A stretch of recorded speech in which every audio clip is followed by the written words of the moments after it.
Manhandling the manifestos now on BBC Two. It's the bloke with a grip on the real issues. Hi, my name's Dennis Pennis, and welcome to the enormous election special.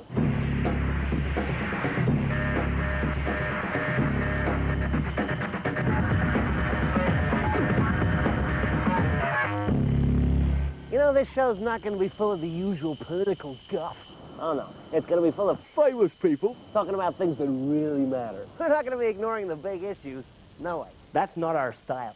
Now, when I ask most people what they think about politicians, they just say they're basically a bunch of stupid, dumb animals. But I say, belt up! This election is our sole chance to influence decisions which affect us all, whether we like it or not. Between 97 and 99 are going to take us into the next millennium.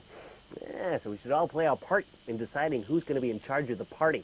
So, if you're sick and tired of having politics rammed down your throat, I'm here to make it worse. Coming up on the show, drugs. Dodgy's Nigel Clarke opens the debate. I smoke dope for a reason to relax. Fairness. Boxer Chris Eubank on making it big when you come from the gutter. England likes winners, but so many people can't win. Jobs. Coronation Street actress Eve Steele on signing on. It might be a bit odd going to sign on now. I've been on telly for a while. And morality. Boxer Prince Nassim Hamed on his family values. I disapprove of people nowadays jumping into bed with each other and doing the wrong stuff. Model Melinda Messenger on religion. They do have strong spiritual beliefs, but they're not in a particular god. And Boy George on sex. The first time I ever had sex was with a 47-year-old man and I was 16. Plus, shooting star Ulrika Jonsson grills John Major, fantasy football's David Baddiel tackles Tony Blair, Radio 5 Live's Dominik Diamond quizzes SNP leader Alex Salmond, and Gaytime TV's Rhona Cameron meets Paddy Ashdown. But before all that, here's the weather. Starting off on a high note, there are thick, huge clouds of pot smoke which are covering most of the British Isles. From a meteorological point of view, I don't think they're anything to worry about. However, we can see that massive cocaine blizzards have been sweeping in from South America, engulfing the whole of the UK. London, perhaps, has been worse affected, with some clubs in Soho actually being snowed under completely. Also, ecstasy pills the size of hailstones have been raining in from Europe, resulting in water shortages in nightclubs up and down the country. But let's not forget about the huge Valium depression which affects Middle England, you know. This is caused by high pressure in the 30s and the 40s. Unfortunately, the outlook for heroin looks extremely bright. The important thing, though, is not to be alarmist and to find out the facts about narcotics. Taking drugs can be a very, very painful experience. If you've ever seen anyone injecting a kilo of weed or snorting up huge lines of hashish, you'll know exactly what I'm talking about. Here's a dodgy geezer called Nigel with his opium union. Dodgy was a dream, you know what I mean, that was inspired by hallucinogenics. We had no name for the band. We went out to a club, took some mushrooms on the train back and started coming up a bit going like, oh, my stomach feels really weird. Dodgy, started feeling really dodgy. We had a whole trip on that whole fact, and it was just like, this could be so big, Dodgy could be so big. We could market Dodgy. You could have like a Dodgy watch. Now we have like 30,000 people in our fan club and they want Dodgy merchandise. That was the sort of the start of it, and like we saw it all in that way, which is quite weird actually, because it's quite business-like, but we were off our heads.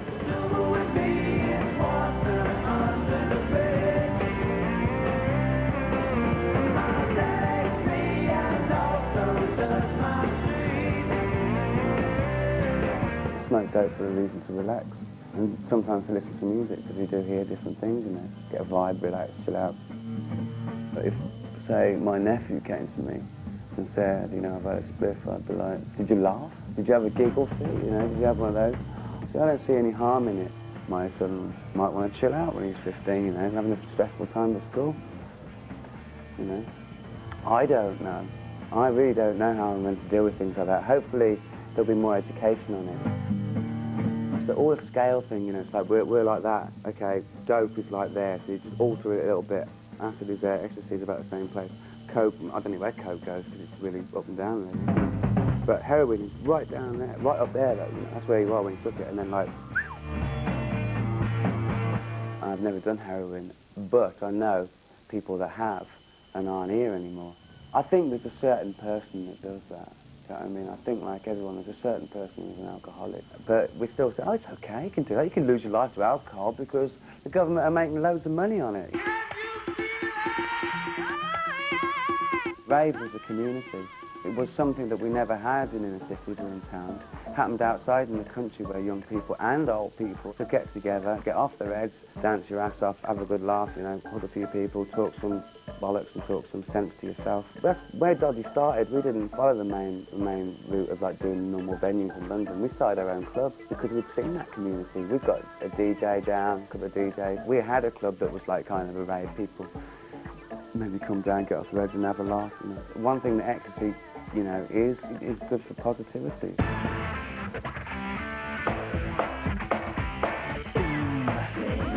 It's a safe pill and it ain't doing you no harm. I don't see the problem. The lead singer of the pop group East 17 has been condemned for saying it's safe to take the drug ecstasy. I've done 12 one night, you know what I mean? And the thing is if you bang one, you go out, you have a good night. Brian Harvey has been sacked by the other members of his band East 17. I'm a bit, you know, a bit older and probably wiser than Brian Harvey, you know, but I do feel sorry for him. He's just being honest and truthful. That is a reflection of society. Open your eyes to it, that's what's happening. It's like getting up and having a cup of tea in the morning. You know, I mean, as soon as people realise that the majority of the people in this country take drugs, then, I mean, the better off we'll all be. Now I've got a high position in the country at the moment. You know, he could be the Home Secretary in somewhere, the Home Secretary of Rock. And he did something very admirable. He's brought about debate in clubs, in like pubs and stuff like that. The debate gets further on because government won't do anything. Now, you have to make the politicians listen, and they're different, they're not people. I'm trying to imagine John Major on an E. An endearing image, really. The government is giving the police new powers to break up rave parties.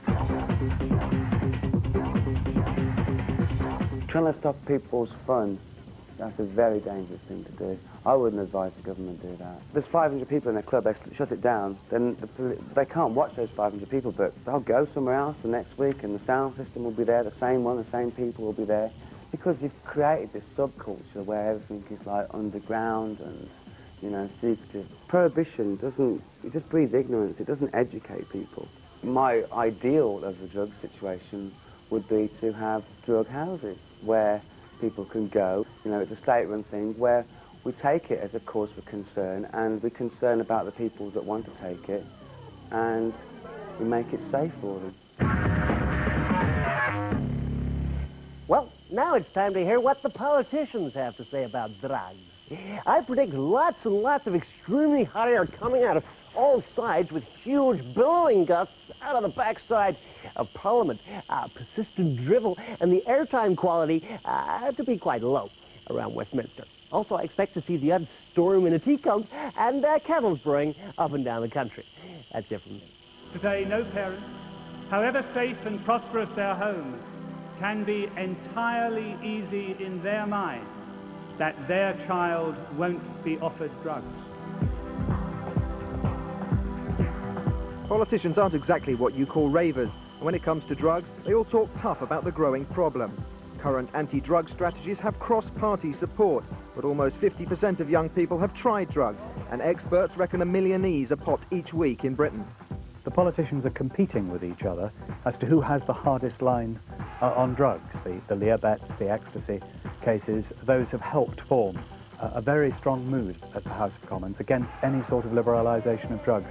So the Tories promise to keep cracking down on the drug supply. They want a registration system for club bouncers and more power to shut down clubs where drugs are being used. Action at the ports. Action on the streets. Action in the clubs. Liam Gallagher was let off with a caution for possessing coke. The politicians seem determined to take a tougher line. Labour want better coordination against drugs and to force addicts who feed their habits through crime to undergo treatment and random drug testing to prove that they have broken out of that vicious circle. Spend more money on the drugs battle, say the Liberal Democrats. The Tory government spent £500 million a year. Ashdown's party wants a royal commission to take a completely fresh look at drugs policy. Legalize. Some MPs look to Holland, where smoking a spliff is not a crime, but in Britain, legalising dope gets a firm no. No. No. The hit film Trainspotting drew attention to Scotland's drug addicts. The Scottish National Party says there wouldn't be such a demand for drugs if poverty was tackled and people had more hope in the future. I chose not to choose life. Welsh nationalists believe... So far, no political party has started to get an answer to this. So while most politicians say yes to a refreshing tipple on the campaign trail, it's a big no to drugs.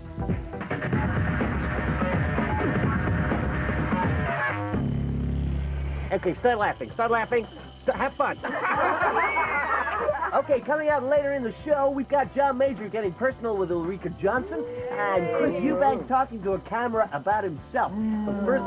But firstly, I have to give airtime, precious airtime, to a guy far less important than myself. In an interview with David Baddiel, here's the leader of the opposition. It's Tony Blair. No, it's Tony Chair. No. It's Tony Square. No, I'm just kidding. It's Tony Blair. Tony Blair.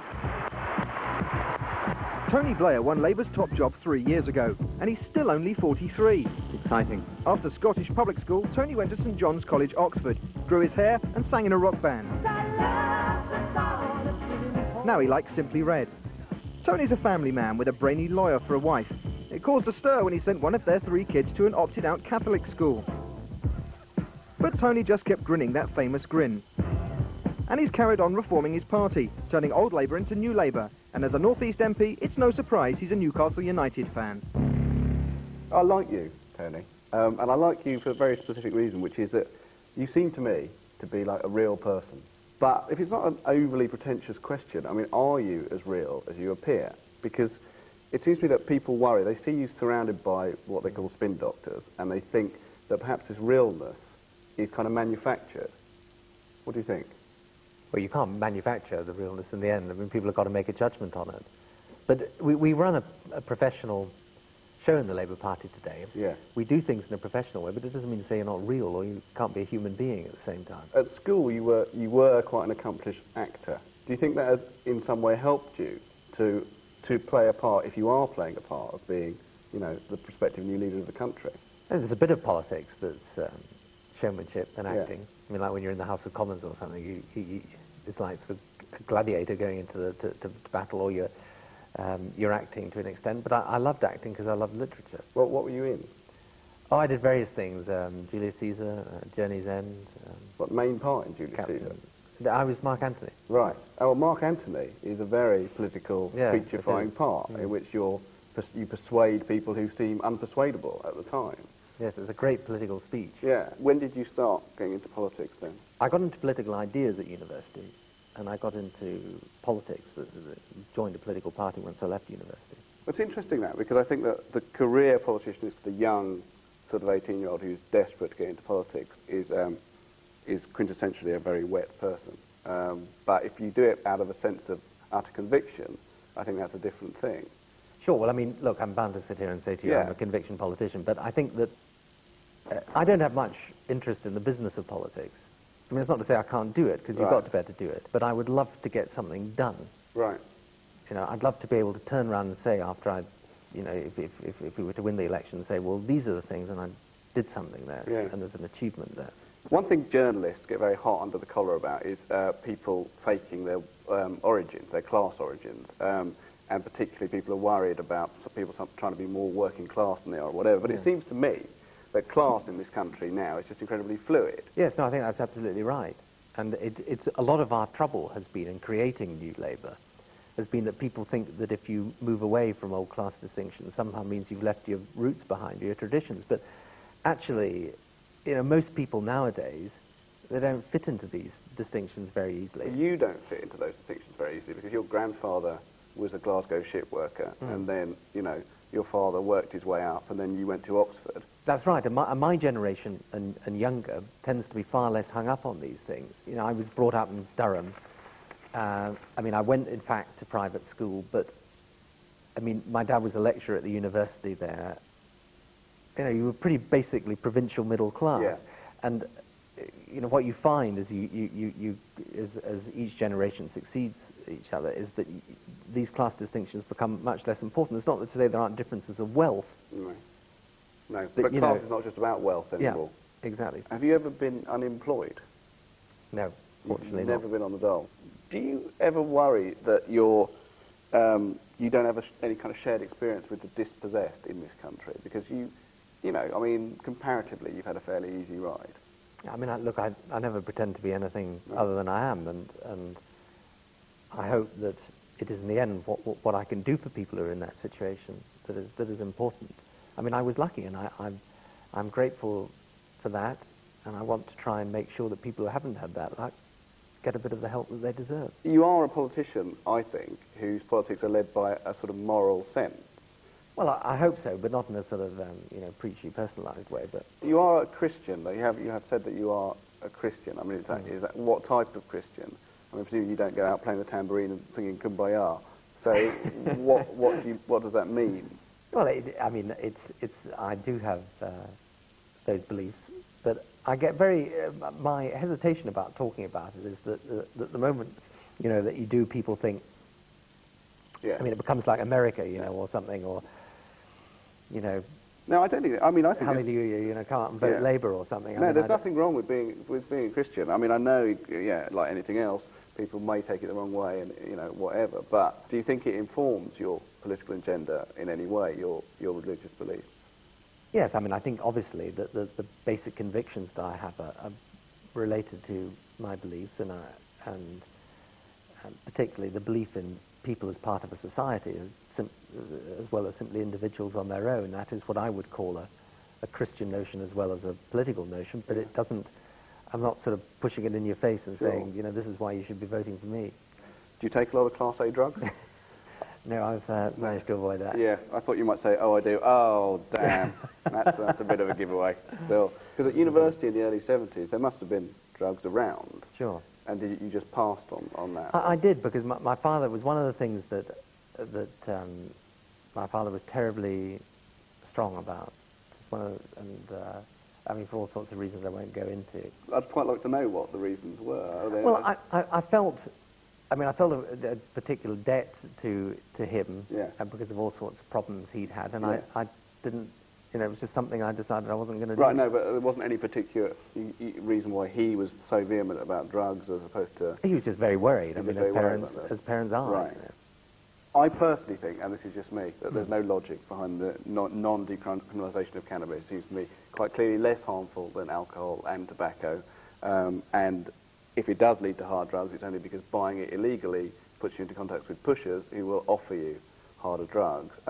It seems to me that most politicians, though, even if they might see the logic of that argument, would never subscribe to it because it's clearly a vote loser. Yeah, I mean, sure, that is true. But all I'd ask you to do is have a look at the experience in Amsterdam and Holland, because I think that it's made a difference to people when they've seen how it has never stopped quite there. Right.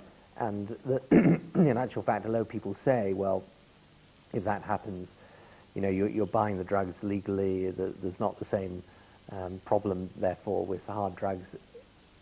It has become there, in certain instances, a magnet for hard drug dealers. Right.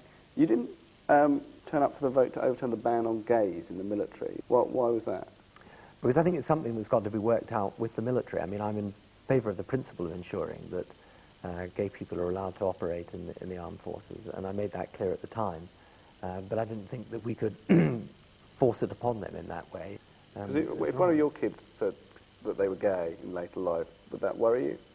It would worry me because of the problems that they would face. Right. The problems of prejudice. Yes, I wouldn't love them any less as my children. Yeah. And finally, I'd like to ask you why exactly you used Three Lions at the Labour Party conference. What was your thinking behind nicking my song?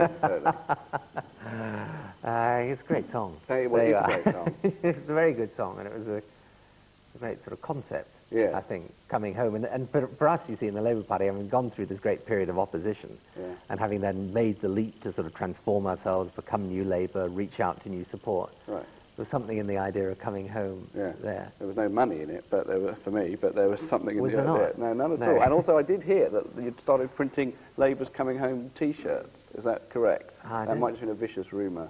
Well, I hope it's a vicious rumour that's true. Right, but, well, I think it's true. I definitely want some cash for that. Well, Tony, thank you very much indeed. Is there any chance of me being exempt from income tax for the next 5 years if you get in? Well, we'll watch the programme first, and then we'll let you know. Okay, thanks very much. Thank you very much. Okay. Coming up, what happened when John Major met Ulrika Jonsson? Are you comfortable around gay people? And what happened when Prince Nassim met God? Religion to me is one of the biggest things in my life. Hello, and welcome to Open University. Today we're going to be looking at society's approach to morality. Issues such as the age of consent, religion, and teenage pregnancies. In a moment, we'll be hearing what the politicians think about these topics. But first, a brief experiment. Interesting. Moral is a dangerous word for politicians. It's a word I usually prefer to leave to the church, but I think this evening it is apt. Strong families are the foundation of strong communities. It is time to return to those old core values. Time to get back to basics. Politicians love talking about morality. What they don't like doing is translating the vague, airy phrases that they say into any sort of practical action. But in 1994 they did, when Parliament voted to lower the male gay age of consent from 21 to 18. Liberal Democrats support moves to lower it further to 16. There is no justifiable reason why there should be a different age of consent for homosexuals as for heterosexuals. The Scottish nationalists agree. But the Labour Party's stand is broadly sympathetic. The Conservative Party find the whole subject of homosexuality a bit embarrassing, and they prefer to avoid it. The Tories tend to focus on a more traditional area. Conservatives have always had an instinct for the family. Their commitment to the family extends as far as believing some families need pointers to get their life in order. There is a small minority who need encouraging to form stable relationships and marriages before having children. Some Tories believe readily available state support for single mothers actually encourages low moral standards. There's young ladies who get pregnant just to jump the housing queue. And mothers need to see it's not okay to have a child willy-nilly. Britain has the highest teenage pregnancy rate in Europe, but Labour believes single parents are a soft target. And while they agree on the two-parent model, Blair stresses it's for the kids' sake. It is best for kids to be brought up in a stable environment with two parents.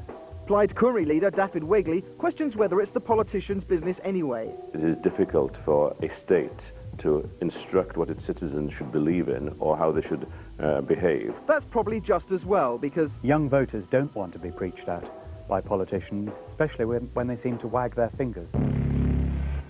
Well, that was the politicians' take on morality. And this is Top Gear. Now, there might well be a lot of unwanted pregnancies around, but I'll tell you something for nothing. I don't mind looking under this baby's bonnet. Coochie, coochie, coo. This car can simply be described as a nympho mistress. Okay, it's expensive, and it's not built for carrying kids, but there's easy access through either door, and once you've had your fun, just give it the boot. Oh, and if you're worried about some other chance of getting inside her without your permission, don't be. Hello? It's a lock-in. Now, as with all women, if you want this tart to respond, you better put your foot down. Let's go. Do you remember that Boy George famously said he'd rather have a cup of tea than have sex? Well, being a bilingual geezer, I wonder whether he was talking about Earl Grey or Rosemary. Here he is now. I always find that the people that are the most adamant are the most screwed up, if you like. I don't think it's right for anybody to dictate to anybody else, you know, how they should behave. I speak from the heart. I don't beat around no bush. I tell people what they need to be told. I'm not one of them guys to sit on the fence. I think anybody who is very extreme about something is usually trying to cover something up. My father's worked really hard. He's brought me up in the right way to know the wrongs from the rights. I don't drink, I don't smoke, I don't gamble. Both my parents really instilled in me the importance of respecting people. My mum and dad had very good values, I think. I mean, they weren't racist or bigoted at all. Just being a decent person and just being, you know, responsible for everybody around you rather than just thinking what you can get for yourself. My parents teaching us sex was zero. I mean, we didn't talk about it. It was just something you just did not talk about. My mother told me really from an age that, well, she basically believed as soon as I was old enough to ask a question, she would answer it, and there wasn't anything wrong in that. So the minute I had any, you know, questions about anything, she would answer me. My first kind of idea of what I was when I had sex. You know, nobody ever told me it was okay to love another man. I do think kids should be taught about sex education. It's a good idea. It's the way it happened in my school. My education about sex was learned from other kids in the playground, you know, who basically were quite misogynistic. It was sort of pretty well accepted that if you were a person that was going to have lots and lots of boyfriends, then you would be labelled a certain type. You know, girls were either slags, tarts or bitches. Of course, I disapprove of people nowadays jumping into bed with each other and doing the wrong stuff. People feel there's enough, you know, stigma attached to being, you know, a virgin or something, and they've got to, you know, they've got to go out and lose that as soon as possible. I never ever felt that. I got off with girls when I was about 13, but nothing, you know, only just kind of touching and kissing. But the first time I ever had sex was with a 47-year-old man, and I was 16. So no, it wasn't legal. I really think that the age of consent for homosexuals and heterosexuals should be the same. I wouldn't say politicians have a right to say what you can and can't do when it comes to, you know, in your personal life, what they're not going to know about anyway. Topless modelling is an issue that will never be black and white. For women like that in the pop industry or whatever, or the film industry, whatever they're involved in, I think it's basically to get established. I don't really think that people assume I'm promiscuous because I'm in the glamour industry. In our religion, you don't see Muslim girls do anything like that, so that's why I just think it's off. For me personally, deciding to do topless work for the Sun, that wasn't a big deal for me at all. I could never let my woman act the way she want to act like that, you know, that couldn't happen. I had, you know, absolutely no qualms at all about doing it, and really just saw it all as it is, which is just good fun, really. Religion to me is one of the biggest things in my life. I worship God. I've been brought up as a Muslim. I live my life cleanly, and I live my life in the best way. Religion is a form of policing people. If you do this, you won't get into heaven. And I really don't believe in all that. I think it's a load of crap. Like I said, I do have strong spiritual beliefs, but they're not in a particular God. As an active gay man, I can't agree that what I do in bed and in my relationships is sinful. I can't agree with that. I do actually believe in something that's a little more sort of global than that. Some of these people have got no morals and no ethics whatsoever, and all I can say comes Judgment Day, they're going to have a bad day. I've always felt that the church was kind of, you know, full of perverts anyway. I mean, if you wanted to avoid marriage, where do you go? As far as getting married, then I have to marry a Muslim girl. Getting married is half of the religion. But I remember about 14 sort of thinking, I'll never get married. I remember like watching my brothers in relationships and thinking, I'm not going to be like them. I'd want to do everything right, you know, everything right. Get married, then have kids, then settle down, you know. There are good things about monogamy, but if it doesn't work for you, that's okay as well. I don't think we should be judging people in any way whatsoever. They do what they feel's right for them, and that's not right or wrong. Basically, I think I conduct myself in the right way, and I hold my head up high, and I'm proud, you know. Things suddenly happen to you, and you're like, my God, I never expected this. And suddenly, everything that you held true, every bit of your morality flies out the door. My brother got put away in prison last year for killing his wife, so that changes my morality on murder. We're exposing them in the sun. Yeah, I think... Will you shut up? You know, because I've got a feeling they would. And if that happens, she wouldn't look that great in the mirror either, would she? Now, moving on. If I were a political leader, I'd much rather be in charge of, say, a Ford Escort rather than the Liberal Democrats, because they're better on economy, and they got twice as many seats. Jerry, tell me, what's your personal view on Paddy Ashdown? Well, my personal Will you let me finish, goddammit? Believe this guy. You see, it really doesn't matter what me and Paxo think, because ultimately, it's you, the voter, that has to make up your own mind. So here's Paddy in an exclusive interview with Rhona Cameron. Paddy Ashdown, the leader of the Liberal Democrats, is known for his boundless energy. A one-time Royal Marine, Action Man Paddy is the only leader who speaks Chinese.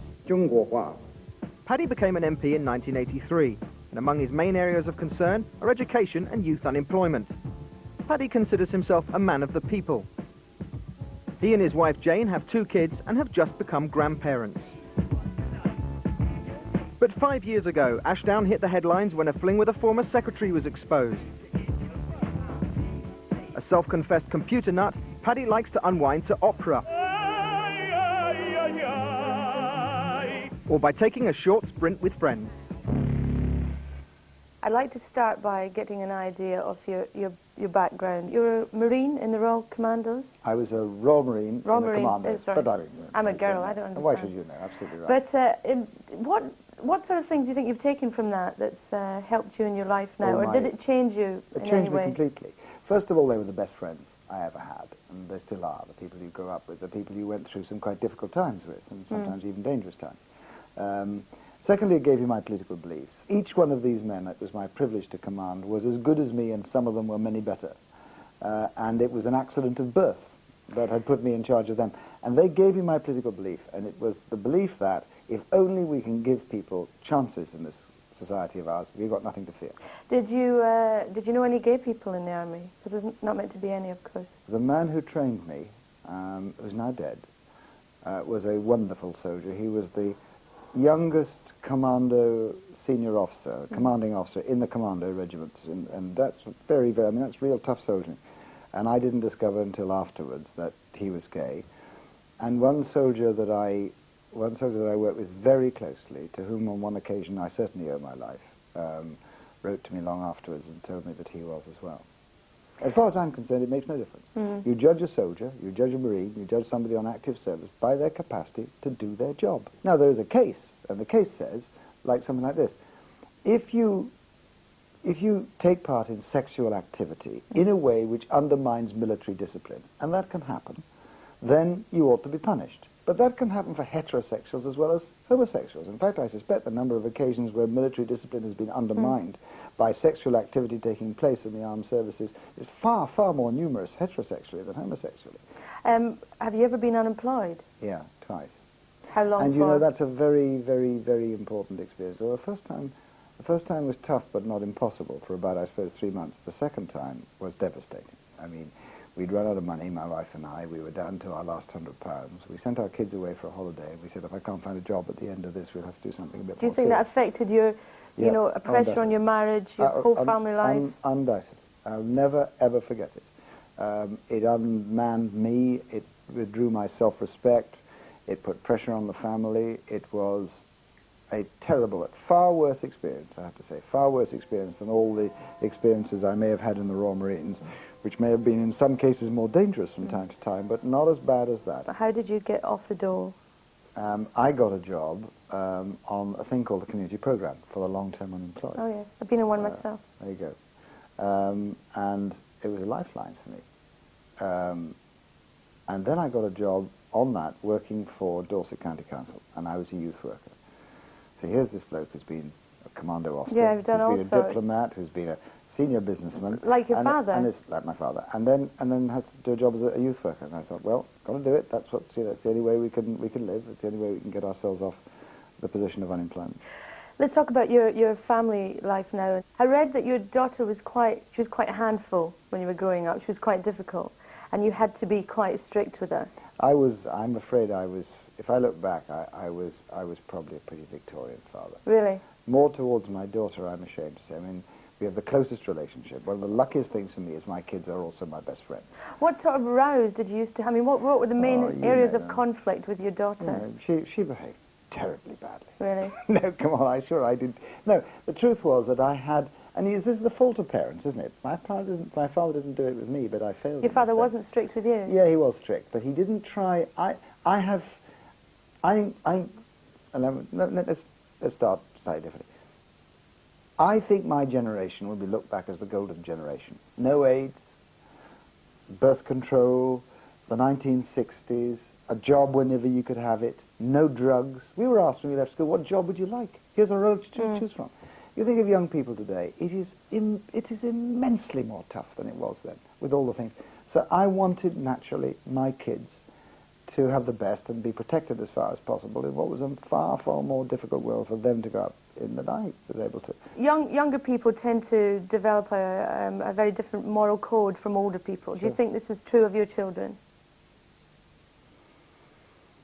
Yeah, I think it probably was true of them. I think it probably was true. They found their own moral code. My kids, and I think it's true of young people nowadays anyway, are much more moral than I was at that age, much more moral than my generation was. What would you have done if your daughter had have came to you at the age of 13 and said that she wanted to go on the pill? What would your reaction have been? Probably the wrong one. Which would have been? Which would have been, that's outrageous. Of course you shouldn't. But I suspect my wife would probably have said to me, don't be so silly. Do you know if your children have ever tried illegal drugs? I don't know, and I wouldn't ask them. You wouldn't?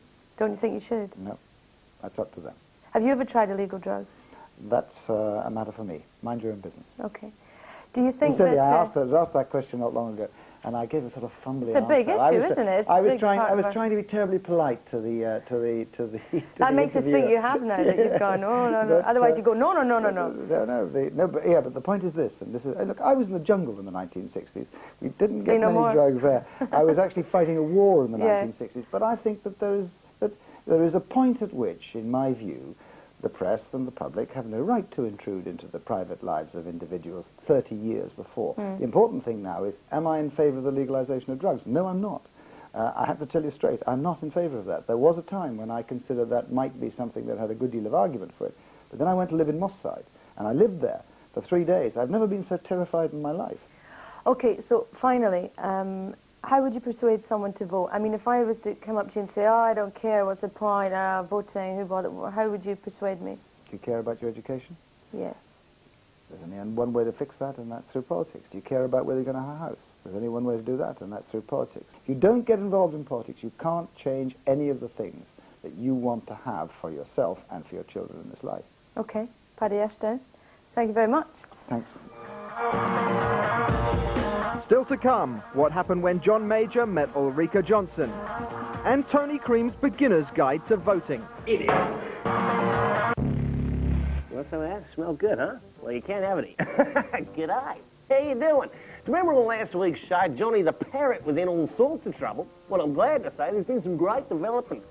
Come on, let's see how that little bugger's doing. Fantastic. But of course, this sort of treatment isn't going cheap anymore. But the dear old lady who used to own Johnny, well, she's a bit hard on her luck, so I decided to pick up the bill for her. Now, Chrissy here is an extremely distressed boxer who's been very unfairly treated over the years. Let's find out about his story. England doesn't like losers. England likes winners, but so many people can't win. They're not allowed to win because they're not given the opportunity. My father brought 4 of us up, and he worked 40 hours a week, 7 days, 7 days night at 4 Dagenhams. He smoothed iron, and his wage was about £90 a week. We lived in a council flat in Haggerston, in Dalston. He came in the evenings. He always brought about 24 eggs and left them on top of the fridge, and we lived on bread and egg sandwiches. We fought, we shoplifted. Poverty brings along all these problems, unfortunately. School for me was the playground. I fought probably 4 or 5 times a week. When I was 12 years old, 11 years old, I went to Thomas Carlton in Peckham. I was suspended 18 times in 1 year and then expelled, and then brought to another school called Peckham Manor in Peckham, and they closed the books and said, if you behave yourself from now on, we will not open these old books. Within 4 weeks, I'd been suspended 5 times and then expelled. They took me out of school and put me straight into care. Not even through the courts or through my father, they just took me into care. But going into a home, I must add this, was fantastic, because in my household, there wasn't even furniture. So going into a home where there were girls. There were girls there. There was 3 meals a day, you know, there was a warm bed, and my father wasn't there. So I had no one to tell me, or had no one to restrict me from what I wanted to do. Kaye was just like, you know, it was like winning the world championship. It really was.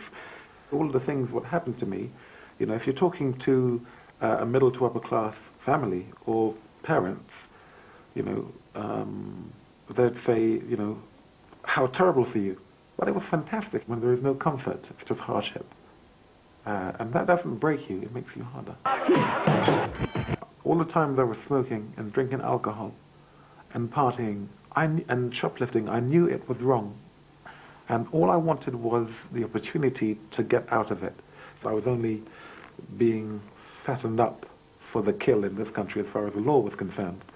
I wasn't doing anything which was constructive here. I was just being a rude boy. I was heading towards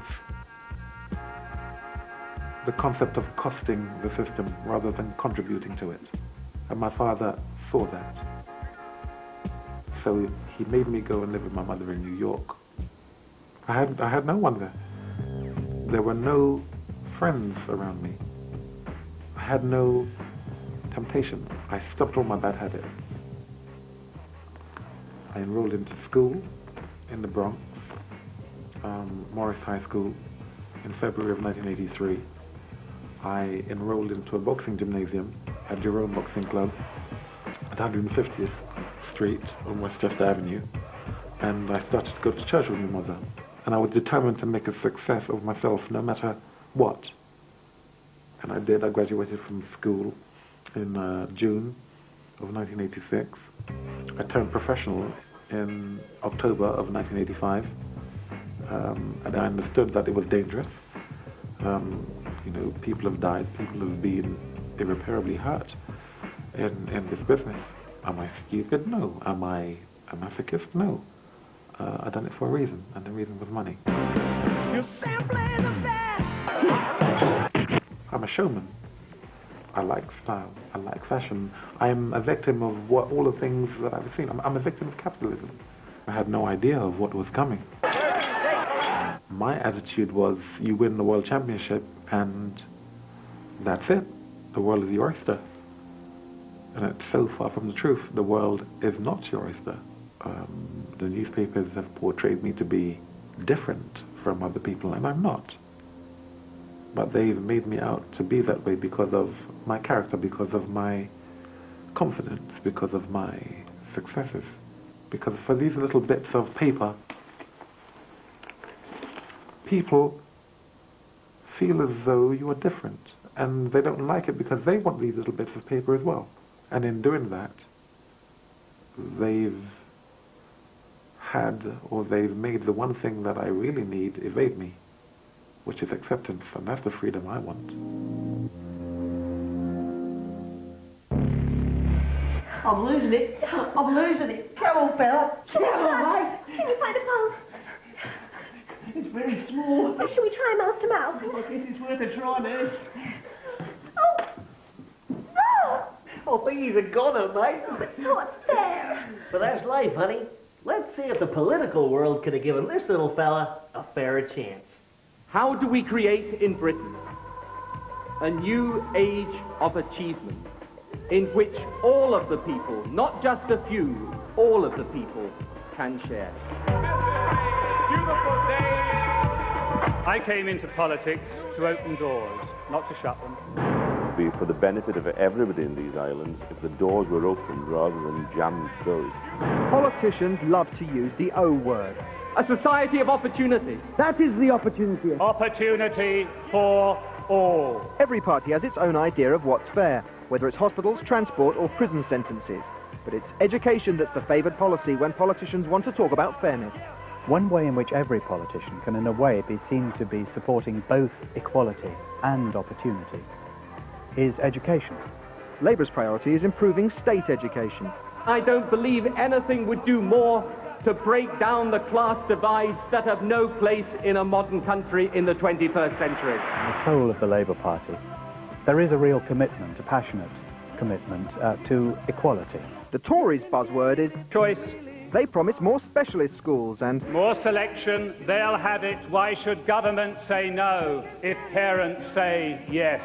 In the soul of the Tory party, there is a more passionate commitment perhaps to opportunity, letting people get ahead, letting others fall behind. The Liberal Democrats would put a penny on tax. To make Britain the #1 learning society in the world.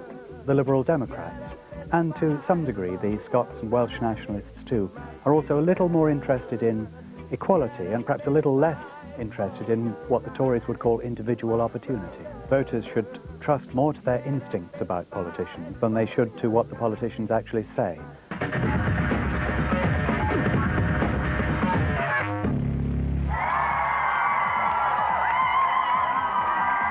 The politicians on video there, they're currently on tour at the moment. I wouldn't bother trying to get tickets because they've completely sold out. Now, John Major's also on the road at the moment. He's plugging a reissue called the Conservative Party Manifesto. I got a copy here, and it's CD.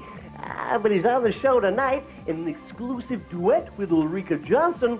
Let's hear it for John Major. John Major got to number 10 despite a humble adolescence in London's Brixton. That's the house we lived in. He left school at 16 and struggled to find a job, but politics soon seduced him and he swatted hard. He quickly climbed the Tory ladder, becoming Prime Minister after Mrs T in 1990. Since then, he's tried to control sleaze and party squabbles over Europe. He's married to Norma and they have 2 grown-up kids. At 54, John still likes to move it to the sounds of Diana Ross. But almost nothing beats a game of cricket, a Chelsea goal, or a fry-up at a simple calf. Let's go back a bit to your humble beginnings in Brixton. Well, we didn't start in Brixton. We lived in a place called Worcester Park on the outskirts of London, and we didn't move to Brixton until I was about 10, when a failed business venture meant my parents had to sell up, and we moved to a couple of rooms in Brixton. But was it quite a tough upbringing? If you mean, was it tough within the family, the answer is no. It was a very loving family environment. We were a very close family. Yeah. If you mean, were the living circumstances very good, the answer is they weren't very good, no. Do you have any examples of how tough things really were? Well, there wasn't a great deal of money about. And my brother, for a long time, there were 5 of us. Quite difficult to fit 5 people, including an elderly man who's quite sick and a mother who wasn't very well either. Very difficult to fit 5 of you into 2 rooms. And for a good deal of that time, to give you one example, my brother didn't live with us. He told us that he was living elsewhere. But in fact, he was sleeping in the workshop in which he worked, simply to save money to help repay some of my parents' debts. And do you think that strengthens you as a person? Having lived in those circumstances, the way I live now, the home we have now, what we do with it, that's very important to me. It's very important to Norma. I think if you lived in circumstances like that, you have ambitions for what you'd like for yourself out of life, and I had too. What were you like at school? You looked to me as if you might be a bit of a swot. Well, I wasn't actually. I loathed school. It wasn't the school's fault, it was mine. I didn't like my school days. Anyone who says to me that school days are the happiest days of your life, I suggest they go away and lie down till they feel better. Certainly wasn't true in my case. How important is a good education? Because, as you say, some people don't fit in. I felt very much when I was at school as well that they didn't really understand what I wanted to do. I wanted to go into entertainment, and you either had to become a teacher, a doctor, or something like that. But the onus very much is on staying on at school, and you left at 16, and I just wonder whether you feel that you missed out by doing that. Well, a bit. I mean, I think I did. I don't advocate it. I think wherever possible, I'd like youngsters to have a good education and to move on to university. I think if you can stay on, I think it's better to do so. But if you do leave, I think you get other experiences that you wouldn't otherwise have got. They're experiences in the University of Life rather than the University of Cambridge, perhaps. But nonetheless, they're very valuable, and I benefited from those. And I read somewhere as well that you were on the dole. Yes, I was. Yes, I was. How did that make you feel? What did you... Well, it wasn't something I'd ever expected to happen. I mean, it happened to me when I was very young. I was well under 20 when it happened, and it was for about 6 months or so. And I was young, I was single, I didn't have family responsibilities, I didn't have a mortgage. So compared to adults on the dole, there's no comparison, and I wouldn't seek to make one. But I did begin to learn what it is like, feeling that nobody wished to employ you, wandering round from job to job and finding there were no vacancies, I quite understand how if people are unemployed for a long time, they feel themselves that they are unemployable. It's a great blow to self-esteem. If you go for interviews and people don't want you. It's even worse if people won't even see you. Yeah. And I used to go to the labour exchange and see whether there were any jobs that were suitable. And if there were, I would go and see if I could get them. And if I didn't, I'd be depressed about that. And if they hadn't got any, it was almost worse. I want to move on to family values a little bit. And I know that the Tories have made a great deal about family values, even in the thick of various scandals, you know, concerning your MPs. And I don't want to touch upon that at all. But what do family values mean to you in your life? The family, it seems to me, is the unit from which society is built up. And when I talk of family values, I talk of the closeness and the shared experiences that families have, and the shared responsibilities. I'm a child of divorced parents, and it appears that the face of the family is changing, and the traditional family is sort of disintegrating before our very eyes. And if I could get personal, but also hypothetical, how would you feel, for example, if your daughter Elizabeth came to you and said that she was pregnant and she wasn't married and she was going to go it alone? How do you think you would react? Well, we would give Elizabeth all the support she needed. And when someone is in need of help and support, you don't turn away from them. So, of course, we would support Elizabeth in those sort of circumstances. Are you comfortable around gay people? Yes. And how do you feel about gay rights? Well, I think everyone has equal rights. I don't want to offer special rights to any group, whether they're gay or whether they're not gay. Yeah.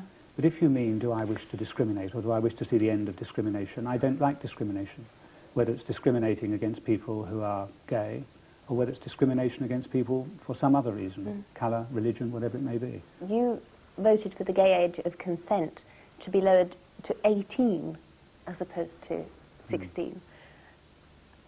But you also said that you do believe that there should be no discrimination, that gays should have the same rights as heterosexuals. So why was there a vote for 18 on your behalf as opposed to 16? I think because you are dealing there with a different choice that is being made. And I think if it is a choice that is a bit unconventional, let us say, I think it's right to have just that touch more maturity before that choice is endorsed. It was for those reasons that I thought 18 was a more appropriate age. One massively ugly feature of our society today is drugs. I mean, I have a small son, and I do worry about it. Have you ever taken No, I haven't. any illegal haven't. drugs? I've never taken drugs, either hard drugs or soft drugs, and I've never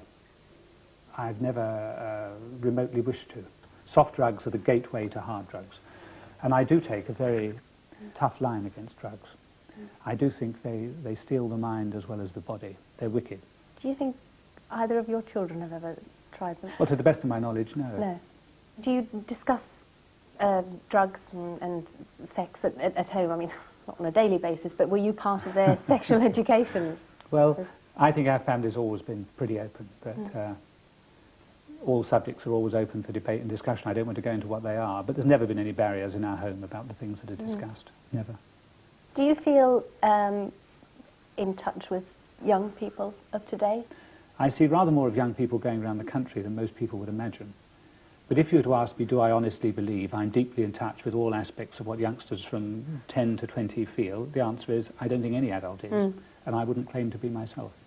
If you could imagine for a moment that I was a young person who didn't care about politics. How young is this? About 24, 25. That I was a young person, wasn't too interested in politics. What could you say to me to persuade me to vote? To vote at all? Yes. Well, this is your country. If you're a young person, you're going to live in this country longer than I am, longer than the people who are governing it now or the people who would like to be governing it after May the 1st. So it's your country. You're going to spend longer living in it, longer paying taxes in it, longer living in the environment that is created by others than anybody else.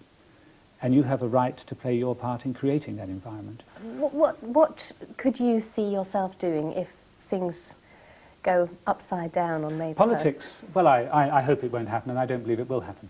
But politics isn't the whole of my life, and it never has been. When I have finished with politics, there will be other things that I wish to do, whether it is writing, whether it is seeing the shows I haven't seen, listening to the music I haven't listened to, visiting the places that I may have been to before but never seen other than conference hall and calls and presidential homes. There's a million things that I haven't done yet that I'd like to do. So I love politics. I don't wish to get out of politics. I wish to continue what I'm doing. But when it's over, I shan't spend my time looking back. There are lots of other things to be done.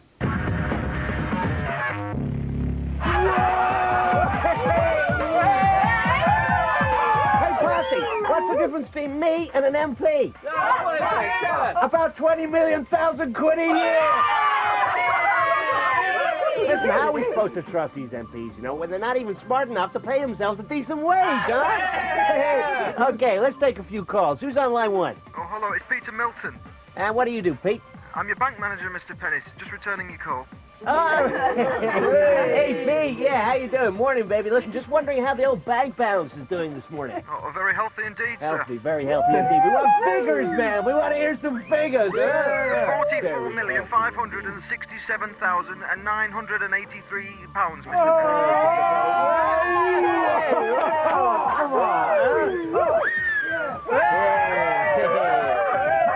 Pennis. Okay, thanks, Pete. We'll be speaking to you same time tomorrow.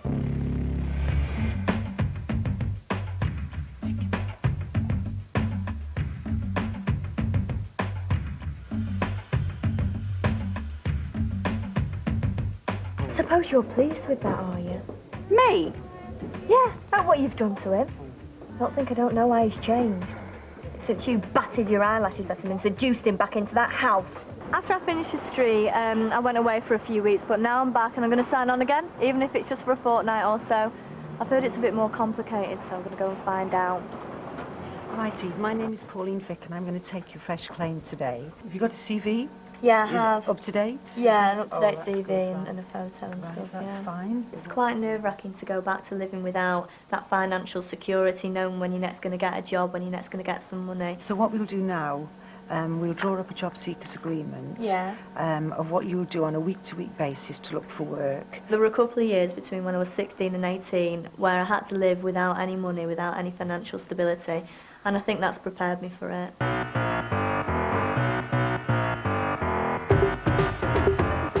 When I thought about living on my own, I just thought of freedom, and I thought, you know, like, I'll just have a great time and nobody will tell me what to do, and that was the main concern, really. I just thought, I can't wait not to be told what to do.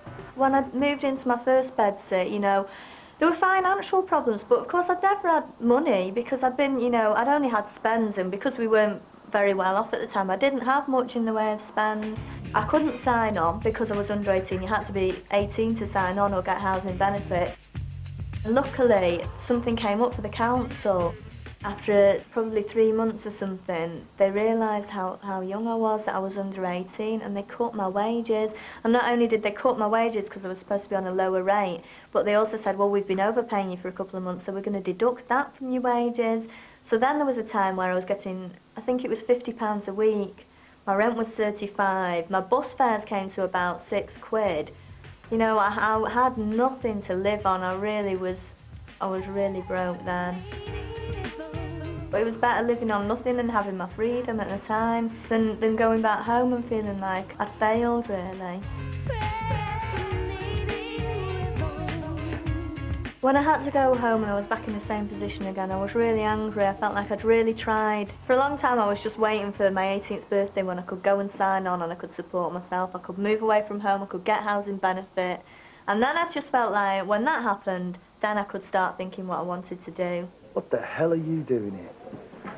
I've come looking for you. I think we need to talk. Need to talk? About what happened at work. As far as I'm concerned, I don't think we should exchange another word for as long as we live. It might be a bit odd going to sign on now. I've been on telly for a while and, you know, a bit embarrassing, really. But, you know, like, I used to come to this office for a while just when I was starting Coronation Street, but it wasn't full-time.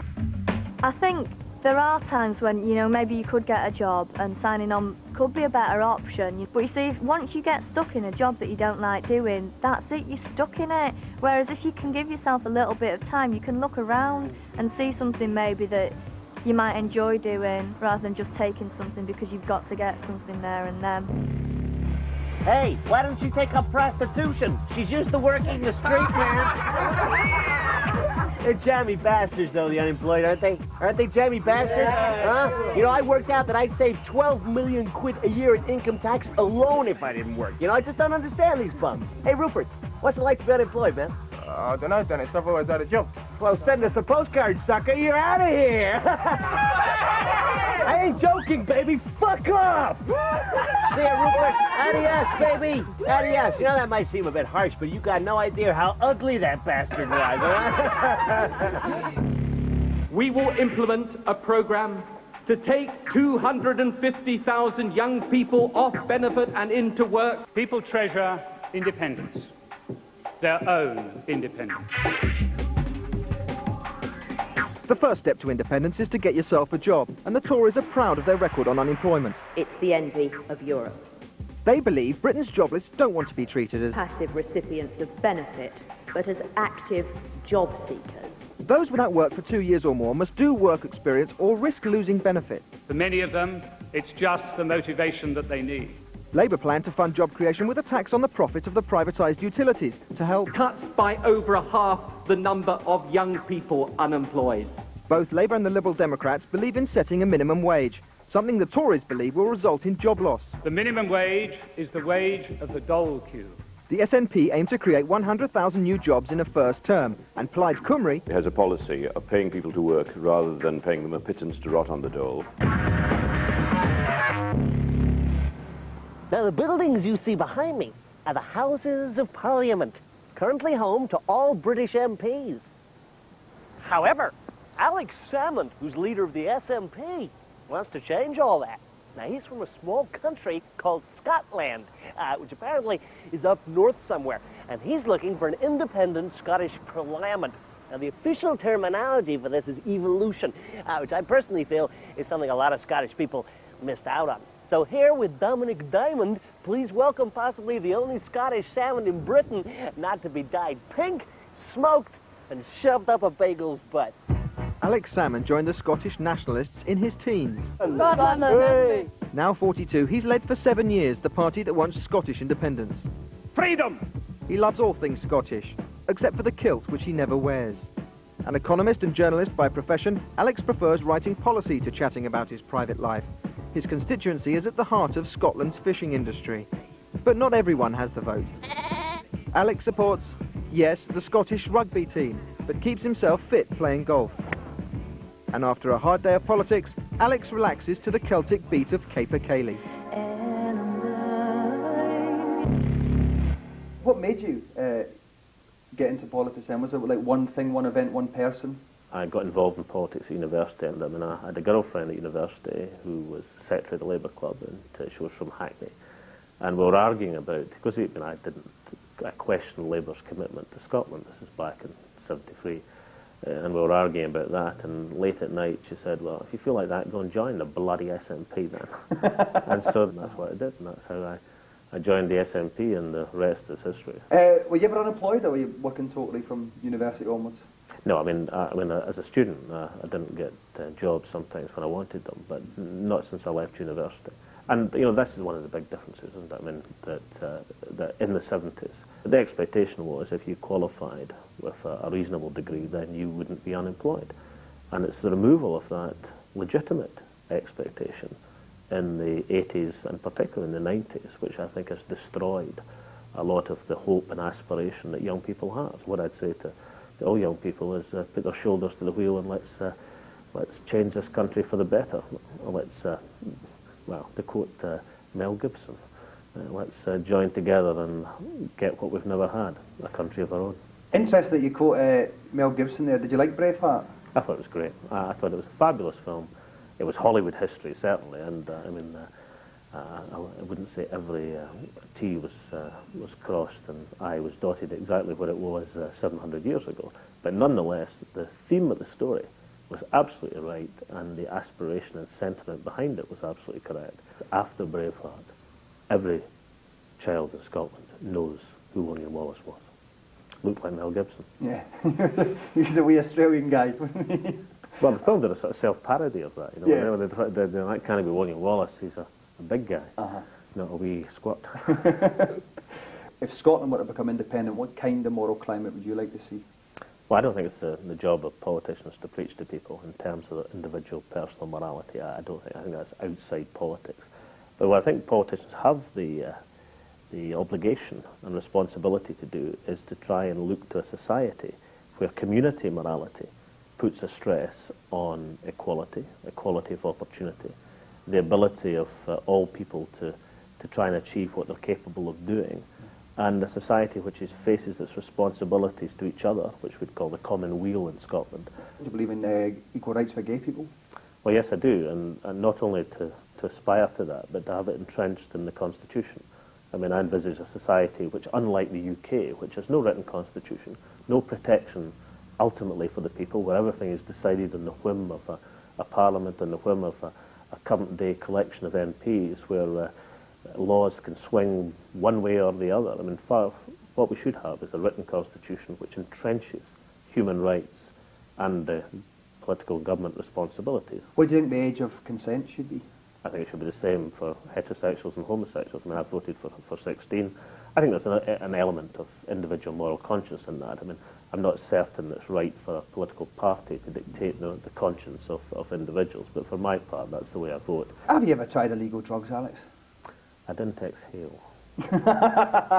Someone's already been there before. Someone's already used that. Oh, he said inhale. Oh, that's right, yeah, you didn't exhale. So you have... Look, the difficulty with the question is that if you got into a position of apparently endorsing the use of illegal substances, and that would become a story. Now, I'm not prepared to do that because drugs are such a huge problem in Scotland at the present moment. Have you ever been to a rave? Yes, but I don't know if that counts because it was part of an organised visit I mean, I was shown dancing on Scottish television. No one offered you a disco biscuit or anything, no? No, well, they would tend not to when you know, there's 10 television cameras there. But Mr. Alex Salmond, thank you very much indeed. Thank you.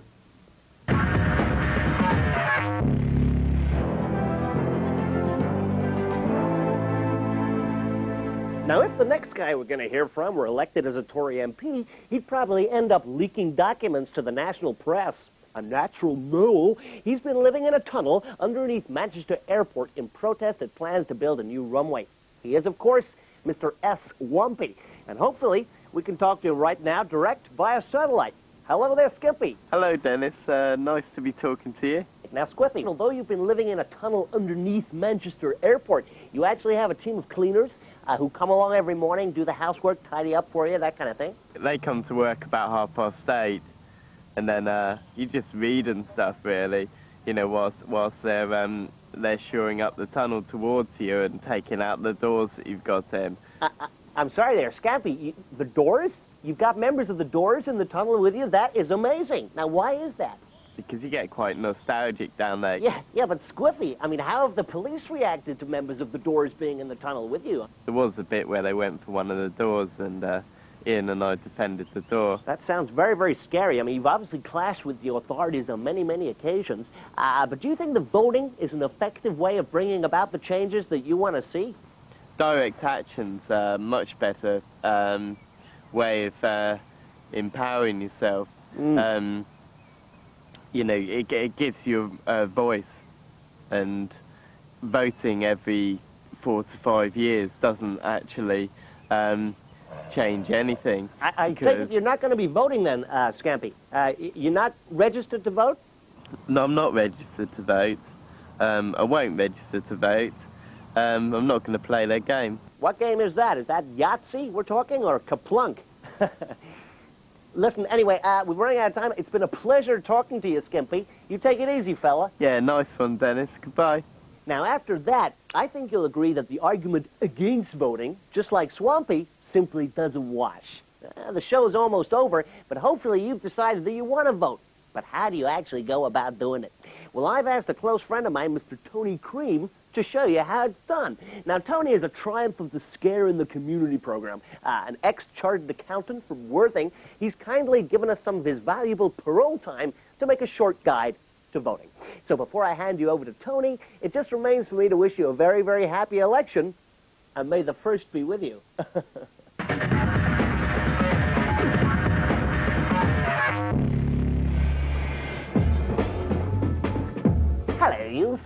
name's Cream, Tony Cream, in it. And I'm going to be showing you how to vote. Now, these days, we all get sent a vast amount of junk mail, don't we? But 2 to 3 weeks before a general election, something rather important should be coming through your letterbox. Ah, there we go. A polling card. Now, as soon as you have one of these, you're registered to vote. And the rest, as they say, is a piece of piss. Now, this is my actual polling card. But for the purposes of television, I've had a replica made the size of a postage stamp, which enables our camera to zoom in, making everything just that little bit clearer for you. Okay? So, you got your polling card. Where'd you take it? Here's a couple of places I shouldn't bloody bother with.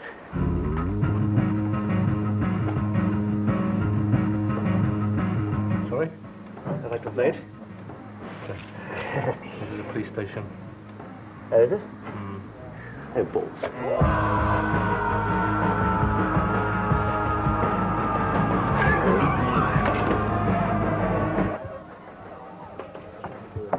Oi! Oi!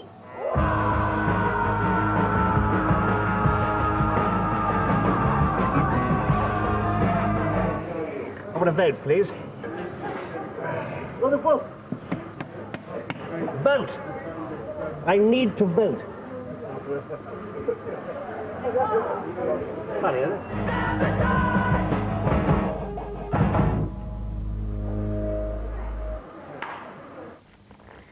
Now, you see, if I'd have been smart and had actually read my polling card, I could have saved myself quite a bit of time. Let's have another look at that miniature mock-up, shall we? Now, you see, I was a day early, and it's got the address of my local polling station. Apparently, it's going to be marked polling station. All very confusing. Not the way I'd have done it, but then I don't make the rules. Ooh, here we go, the polling station. Let's vote. It's 2:45 a.m. Absolutely nothing happening. Oh, my mistake. Nuts. And it might have to snip home and spank the monkey.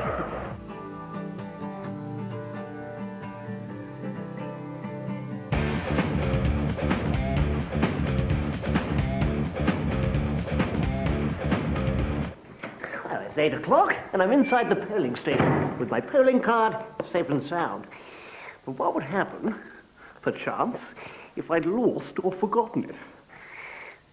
Hello there. Hello. I seem to have lost or forgotten my polling card, but I would still like to exercise my democratic right to vote. Can you help me? Yes, of course, dear. Just give me your name and address.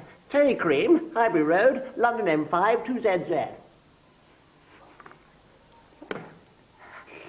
Foxy. Do you know, I was recently in a sort of cubicle like this in Dusseldorf. These booths are quite different, of course. They don't need to be hosed down with disinfectant after usage. No. This is a polling booth, a private space within which one marks one's ballot paper next to the candidate of one's choice with an X. This is Janet, who I went steady with during the spring of '93. Hang on. Thanks, Janet. Chin up, girl. See you in 4 or 5 years. Well, I marked my paper. All that's left for me to do now is cast my bloody vote. Now this tatty-looking black box here does not contain vital flight information from a horrific air crash. Nor did it top the hit parade with a track called Right on Time. And it certainly isn't Chris Eubank. If you remember, he, of course, is a black boxer. No, it's a ballot box. And all you've got to do is stick your vote in it. Voting really is that simple. And if you do have any problems, there's plenty of helpful staff who'll stick you in the right direction. So that's it. Happy voting, youth. Hello, darling. What are you up to this evening? Nice place, this. You want to get yourself a food license. Karaoke band, few hookers. Hey, Granddad.